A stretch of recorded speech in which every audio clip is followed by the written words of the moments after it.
How to break up smart.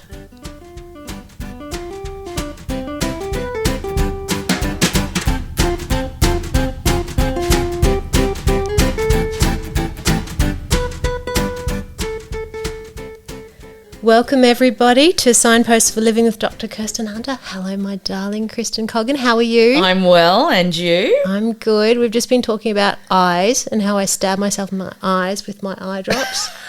I have to say I was distracted by that. I almost forgot we were doing a podcast. Yes. Yeah, so you that special when you do your eye drops? I can't do them. I struggle with them. Putting them in me, it's nearly impossible. Well, you know, I'm going to sleep at night time with an eye mask at the moment. I put the eye drops in. Yeah. And then I put an eye mask on and I feel very sexy. I'm sure you are. I can't see, can I? No, that's right. That's right. And at one time at night time I actually poked myself in the eye with the eye drops. How's that? Yeah, it's unnatural, isn't it, to put something in your eye? I'm it's just special. I'm very special. Not good. Anyway, what's that got to do with today's topic? Not much. I'm distracted by you. Okay, everybody, today we are talking about how to break up smart. And I'm really excited about this topic because it comes up all the time in session. All the time. And, you know, basically we're either a young'un and we're in a relationship and maybe it's the goer, or maybe we're contemplating, I've never broken up before, what would that be like? That terrifies me. Mm-hmm. Or maybe we're in our first breakup, big deal, very big deal. Or maybe we've had previous breakups and they've been quite tricky. Or, you know, we're going through life and we're trying to figure it out further down the track and we haven't figured it out yet. Mm-hmm. It's such a common issue, isn't it? Oh, and it's a hard situation, isn't it? Whether you're the one instigating the breakup or you're the one being broken up with, it can be traumatising and just so hard. You know, this might sound really bad, but I like to collect life experiences, and I have to admit I've never been broken up with. God, you're up yourself. Oh, it sounded bad when I said it, didn't it? Yeah, no, it's true. It's actually true. Look, I talk to people who have been broken up with, their hearts are ripped out, they're completely shocked, they're static, and I'm there going, nothing. Theoretically, I'm with you. It doesn't quite cut it. And Not that I'd share my story in that moment. Okay, well, I've done both. There you go. And I find both quite difficult. And being the instigator, I find a little bit harder. I'm not kidding. I actually think it would be weirdly easier to be broken up with than to break up with someone, because you're the person bringing the pain. You're the person it's terrible, isn't it? That goes against my whole being. I had a guy break up with me once. Says she who's never been broken up with. Well, I had a guy breaking up with me and he just, like, it was drastic. It broke my heart. There was no point to life. But I felt sorry for him because he knew that that's what he was doing to me as well, and he felt bad about it. There you go. It was just, yeah, it was a terrible situation. Everyone write in, is it better to break up with someone or be broken up with? We'll talk. But yeah, it's a really difficult one, isn't it? Mm. Yeah. Now, from a clinical perspective, I hate to sound all dry here, but it's actually really good to have your first breakup done. Do you know why? Why? Because when you have your first breakup, you go through that huge churn of distress, and you know you're with the person, you imagine you're going to stay with the person, you can't imagine not being with the person, your heart is aching, you're in great pain, you feel like you're always going to have that pain, you feel quite hopeless, despairing, and then time helps you recover, and you do improve, and then you recover and your attachment detaches, which is the key, and they go further into your past and they're not your person anymore, and you discover, hey, there's life post-breakup. And that is an incredible life skill to then know, you know, in the future if I'm in a relationship and it's not a goer, life, I will recover, I will be okay, there is another tomorrow. And until you've experienced that, you don't know that. That's true. So, you know, I've got 5 beautiful boys. Mm-hmm. And boys, if you're listening, I'm really sorry, but you know, and please don't read into this in your specific life experience right now. But you know, I hope for them to have their first relationship breakup, to go through it and come out the other side, and then be in a strong position. You know, I don't wish for them to have their heart ripped out, but, you know, it's a life skill. Yeah, so, you know, I agree with that. Sound a bit macabre, don't I? No, but I agree with that. There is life after death, basically. Yeah, it's true. It's true. Yeah. It's the healing and knowing that you're going to heal and knowing Yeah. you're going to be okay. Yeah, definitely. Mm-hmm. So, and when people get together, you know, they talk about being single, wanting to be with someone, being in a relationship and having a good time, having a difficult time, or the process of breaking up. A lot of people spend a lot of time talking about breaking up, hey? Mm-hmm. Have you noticed? Mm-hmm. Yeah. And in my experience, when people break up well, they're able to get in, do a good job of it, heal quickly, move on. Whereas other people, they do a really messy job of it. Mm-hmm. It defines who they are. They become very, very bitter. It becomes really prolonged. It's like they have this wound and they keep ripping it open and putting more gravel into it. Mm. It's quite a good image, actually. And and yet there isn't that fundamental knowledge of how do you break up in a smart way. Yep. And it's painful for everybody around that person as well. Absolutely, absolutely. Why do you think people say don't date someone from work? Okay, I don't say that. I say don't screw the crew. That's my motto. And Talk to me. What? so- Don't screw the crew. See, there's those words of wisdom. I'm just taking that on. Well, as you know, that my husband and I manage a property that has staff, and our staff, we have, you know, anywhere between 10 and 20 staff, and 90% of them live on site in accommodation. Right. So it's a very big rule of mine to say don't screw the crew, because I can't stop it if it does happen. They are adults. But when it goes south and the breakup happens, it affects everybody. And you've got to keep turning up. So I say to them, well, you've got to keep turning up to work every day with that person, whether you like them or not, and you've got to do your job. Think ahead, You kiddos. got to keep on plugging on. Yeah. And yeah, it could be really difficult. And I'm not interested if it's really difficult. Well, I am, you know what I mean. But the job has to get done. So Yeah. so I say don't screw the crew. Do they ignore you? Um, You don't know. well, I wouldn't know. I purposely don't look hard either. So And don't inform me. yeah. No, and we've currently got a lovely little couple there that have been together now for a couple of years.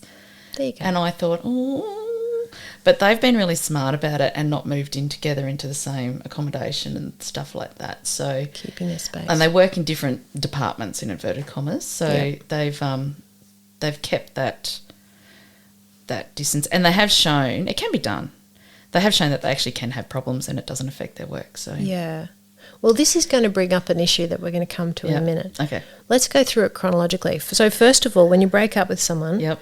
I think we have like a duty of care to each other to educate why. Yep. A lot of people break up and they don't communicate why. No, that's the hard thing. You don't understand what. Yeah, I mean, your life has changed direction. It's had a fundamental change of what you expected, and if you don't know why, and it's not implying that it's your fault. Obviously, you know, it might be your fault, it might be the other person, or it might be both. But if you don't understand, how the hell are you going to put that to bed? And sometimes people break up and they say, I don't want to hurt that person. And but not knowing the ambiguity of that, that is torture. You know, I mean, it's a weird analogy, but, you know, if someone dies, what's the first thing we want to do? We want to know what happened. We want to find the body. That's as important as just, you know, knowing that they have died. So same with a relationship. What happened? Why? So that's really important. And so that's number one. Number two is don't do harm. In a breakup, a lot of people, you know, it's really interesting. You know, clients will come and they'll say to me, you know, this relationship doesn't have a future. It needs to break up. I don't have the courage to break up. And I'm like, right, do you plan to stay together? Absolutely not. Okay, what are you going to do? I'm going to wait till we have a fight next time. And why? Well, because I don't have the courage yet. But if I'm really angry and fired up, I'll use that momentum. I'll use the fire to break cruel. up. It happens all the time. It's cruel to themselves too. Why? But because you're waiting for that moment. You're on edge, living it and waiting for that moment. True. Like that's true. You're treading water, aren't you? Yeah. And you're wasting their time, wasting your time. It's not authentic. It's not good. But it's really common. People wait for a breakup, for a fight-up thing. And so, therefore, they don't explain what was wrong. It's not respectful and caring. And they do harm. And so, you know, a lot of people, when they break up, it's like they just let it rip. Let's just go and hurt that person. And, you know, that just shits all over their relationship, doesn't it? It shits up all over what was good about that person and the good times. And it really deflects from the core issues, because then, you know, the other person just argues back with you, and it just becomes this really kind of dangerous space. So try not to do harm. Try to have courage. Try to come to that person and say, you know, this is where I'm at.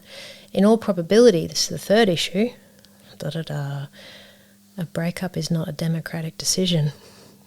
Right. Do you get this one? Mm-hmm. So a lot of people come to the other person, they say, look, I want to break up. And the other person says, yeah, I don't think that's a good idea. Don't know. You know, and the bottom line is that if someone's wanting to break up with you, you just have to respect that choice. So a good breakup is respecting the choice and not trying to convince them otherwise, because you don't want someone with you because you have convinced them to stay with you, or you've guilt-ridden, you know. No, you don't. No, but, it happens all the time. Oh, look, this boy that broke my heart, the one I was referring to earlier. What'd you do? What'd you do? That knew that that's what he was doing to me. Yeah. And so it just made me love him more. Like I needed to keep him more because he knew what he was doing. He got me. Oh, you're a sweetheart. It was terrible. What'd you do? Oh, I accepted the truth and there you go. Packed my bags and left. I knew there was no fighting it. 3 for 3. But, yeah. Yeah. Okay, number 4, you have to accept that you're going to lose their family. Yes. Oh, and this one had a dog. I was in love with his dog. Like that was another. We sort of shared joint custody of the dog for a little while afterwards. That's a big one. Cats and dogs. Seriously, I know couples that don't break up because of their cats and dogs. Yeah. Joint custody. Oh, anyway, yes. So that's a big deal. Yeah, it is, because you can get on really, really well with their family, and you know, they say to me, you know, can I stay in contact with the family? But the problem is that the family fundamentally need to support their biological child, and their biological child is going to be messed up by you having contact with them. So if you care about your ex, you need to step away. You really do.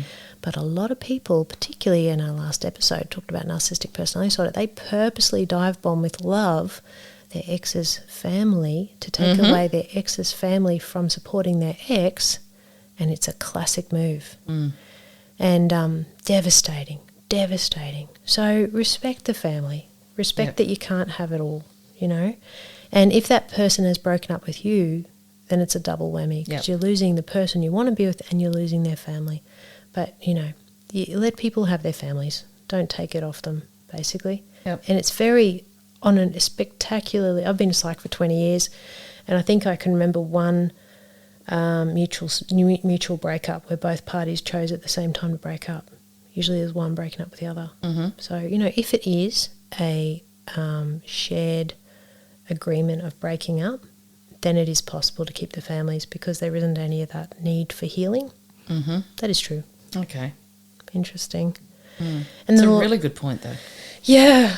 Oh, yeah, absolutely. And then we've got the issue of you need space to heal, which is the issue of the workplace. It's a problem. There's no problem, in truth. A huge portion of the population meet through the workplace, don't they, really? But if you break up and that person's in your workplace, that's difficult. But also, even if they're just in your social media, if they're in your friendship circle, a lot of people, they want their ex to be their support person during their breakup, and you need space. It's a big one. And, go. And so the last breakup I had was a long time ago, before the internet. No. Gorgeous. Maybe not that long ago, but it was a long time ago. There was no Facebook or anything like that. And well, I only got on Facebook last year, so, you know, we're good. But I look at younger people that I know, and when they're having these breakups, they don't get the space because the social media aspect of it's still going, and they're monitoring their ex and what they're posting, and then they're reading into what they're posting, and it's crazy town. This is exactly what I'm talking about. You've just got to stop it.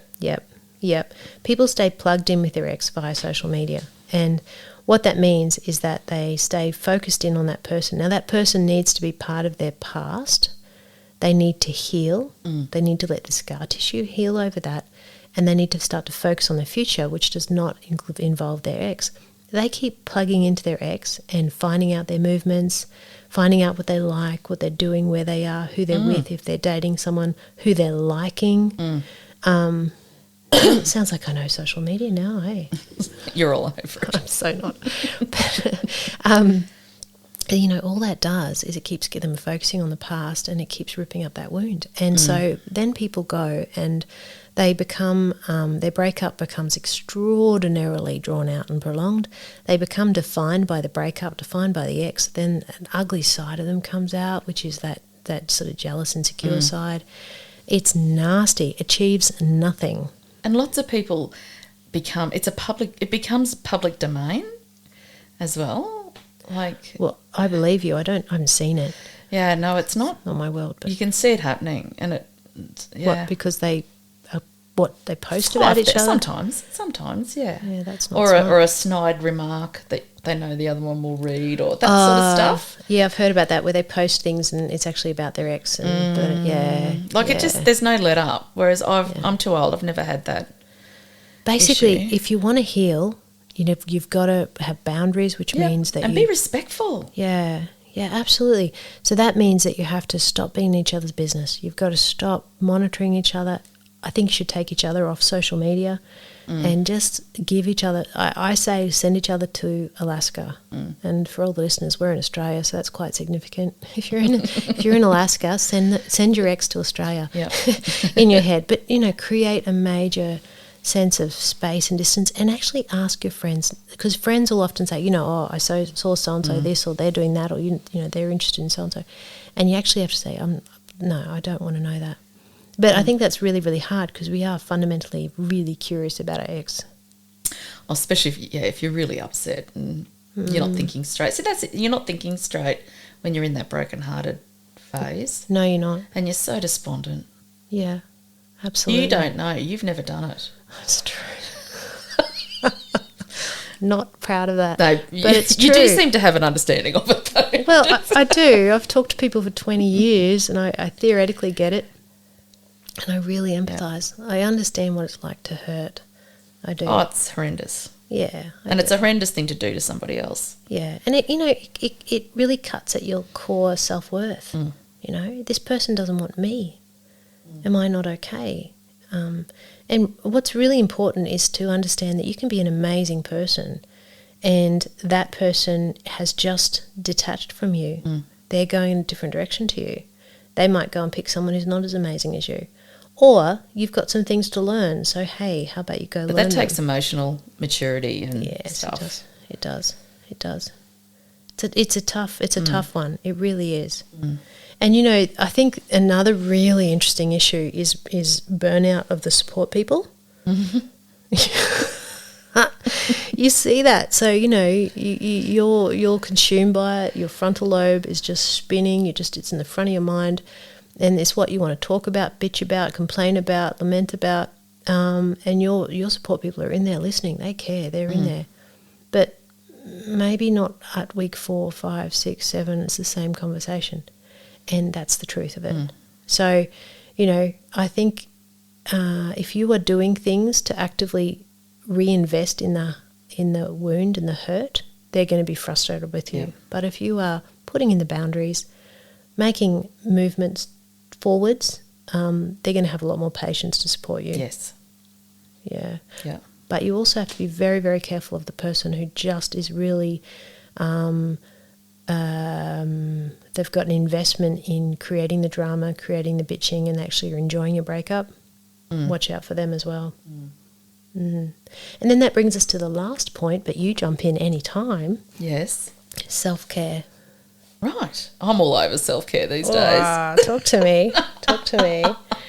Yeah. I mean, you know, like a breakup is when you basically have, you know, you've had your heart ripped out and your self-esteem is a bit smashed all over the place. You're lost about your future because what you expected was your future is now not your future. You know, your head's spinning, and it's a time of stop, reorientate, heal, repair, and then you do heal and you do start moving forward and you do recover. So that is, when is there a better time for self-care than that? That's right. And you deserve it. What does self-care mean to you? Sometimes it's just time out with nothing, trying to just live in the present, have nothing better to do than listen to one of my favourite podcasts or read a book or a bit of Netflix or something like that. It might be a meal that I haven't had to cook that I go and shout myself or something. It could be a massage. Could be a little trip away somewhere different. Could even be just a drive. I like alone time when I'm self-caring, except if the other person is massaging me, that's okay. But just doing those things, catching up on those things that you never normally do and just giving yourself some time and space. Do you know I got a 4-hour massage the other day? A what? Yeah, beautiful John gave me 4-hour foot massage. He's rolling his eyes. What? Yeah, it's true, hey. I look at you now with different eyes, John. Yeah, look, bruise on my foot. Like that. See that bruise? Yeah. So we were watching Nadal playing Australian Open tennis. Yep. And John was so agitated with wanting Nadal to win, he needed to do something with his hands, so he massaged my feet for 4 hours. And I was just, thank you, Nadal. Really? Yeah. Amazing. See, you just throw that stuff out there, don't you? Well, it wasn't quite self-care in that moment, but it turned out to be. Yeah, Yes. no, sorry, random. But it is true. Whenever you do, so random. Whenever you can take time for yourself to recharge, Yep. and you know your battery's low, and you can do something to bring the battery back up again, that is self-care, and it's really important. And part of healing with regard to a breakup is also processing, obviously. So processing is talking to people who are constructive and healthy. Processing is when you write journals, and that's not dear diary, today I went to whatever. That's more kind of, lots of swear words and lots of rah, rah, rah, rah, rah, and you're venting, and then you go and burn it, so you really... That is such good therapy. I have done that. I have burnt stuff from an ex. Oh, items. I've actually done it, yeah, and it's so Like liberating. You can let it go. Burn, you bastard. Okay, another level right there. Oh, that's funny. But no, seriously. True. I mean, when you have got a lot of hurt and a lot of grief, and it's churning around in your mind, we can't think something out. No. We have to. If we talk to someone, it's like we take it out of our brain, throw it against a backboard, and then we put it back and we process it. But you can't do that with your thinking so well. Whereas if you write something down, you're able to get it out of your head, process it, and then put it back. And that's why writing is so profound. And the other thing about writing is it's any time, and it's so personal, and you won't bore the paper, right? And then when you go and burn it, it really says, that's my history, that's past. And there's something cathartic about fire. Yep. Watching it turn to smoke and float away. That's right. Out of here. Goodbye. So, processing is really important as well. Yes. And, with that, there's also the need for serious boundaries with items. If you have shared, I know some clients who hold on to their person's possessions because they're not letting go. They want an excuse for contact. They want to create drama down the track, to be honest. So, if you have any of their possessions, whip it together, get it out of the house, get it done. Nice and neat. It sounds like I've had a gazillion breakups, but the few that I've had, I used to always steal a CD. It made me feel better if I just left it that one little thing. Oh, were they quality? Yeah, I wouldn't take the shit. Yeah. Have you got a collection of extra CDs? Who has CDs these days? I probably have a box somewhere. Sorry to my exes that are missing your Van Morrison CDs, and I think one was a U2's. I hope so. It's not like Bros or anything embarrassing. No. But I used to just pinch a little CD. Oh, that's mine. Vindictive you, I love it. I know, but it got me through. It gave you a bit of happy. All right. So I think the real issue is to normalise how difficult breakups are hard. That's normal. Yep. If you're going to do a breakup, you can either rip off the Band-Aid quick, heal quickly, or you can keep rubbing gravel into it. Yep. Be smart. Be super smart. And that doesn't mean doing the easy thing. That means doing the smart thing. And I think pull me up if I'm wrong. I'll never do that. But I used to also tell myself, if I'm being angry or vindictive or nasty and just in that zone, that's giving them energy and rent in my headspace that I can't afford to give away and I don't need to. Oh, It's taxing absolutely. on me, so don't do it. If Just that- don't do it. It doesn't achieve anything. That is so true. If you're sitting there with bitterness and anger, they've Yeah. got no idea. It's not hurting them, is it? That's right. It's poisoning you, so just don't. It's Just- you staying in history. It's giving them power over you.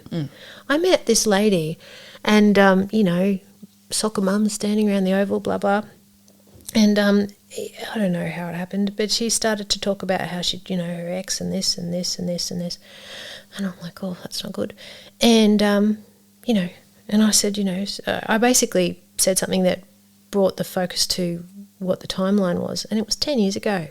So she was talking, I swear, as if it happened a month ago or 3 months ago. It was like 10 years ago, Wow. And the kid on the field had just been born. The kid was 10. Yeah.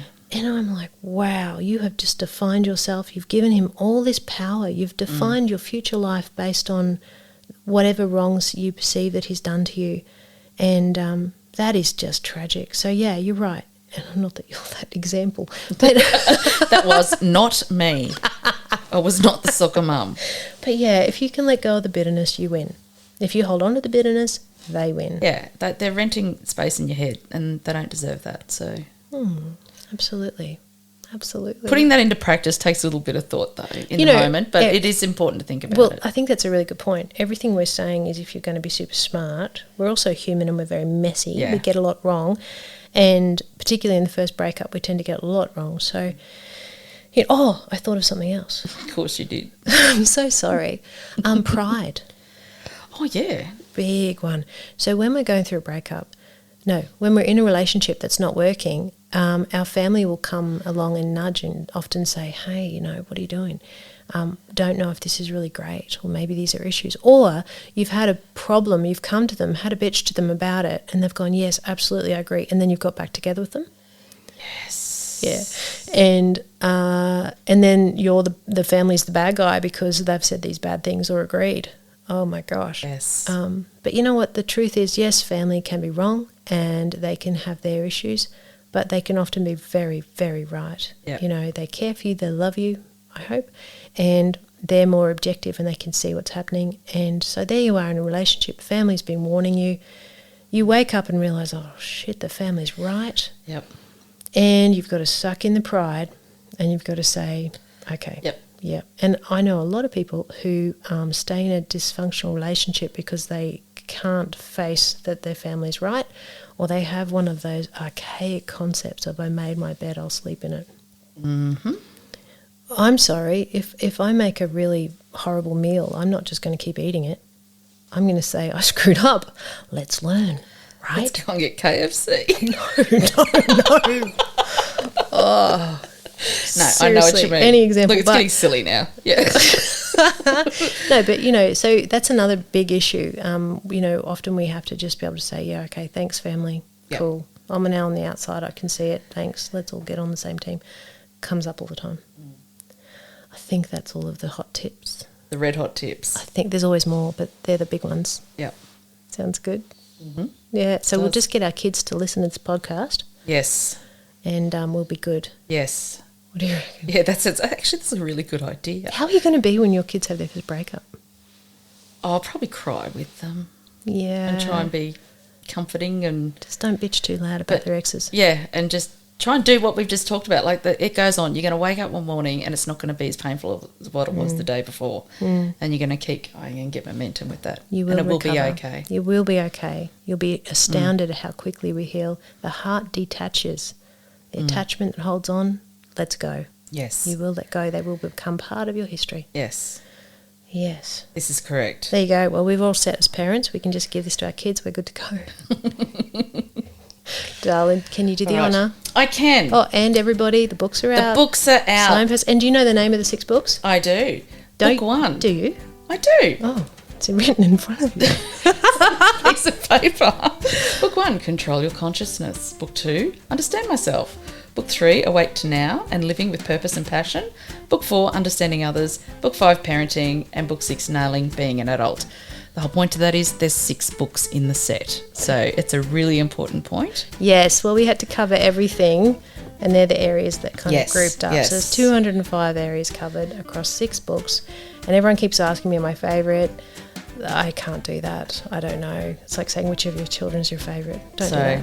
Yes, and if you're after the books, you can go to Kirsten's webpage, which is kirstenhunterauthor.com. Or Amazon, or any Or of the platforms, Amazon. or ebook, or audiobook.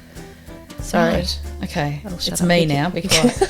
So Facebook, Kirsten Hunter Author. Instagram, she's Kirsten Hunter Author as well. And Twitter, she's Kirsten Hunter AU. And her YouTube channel is Psych in Your Car.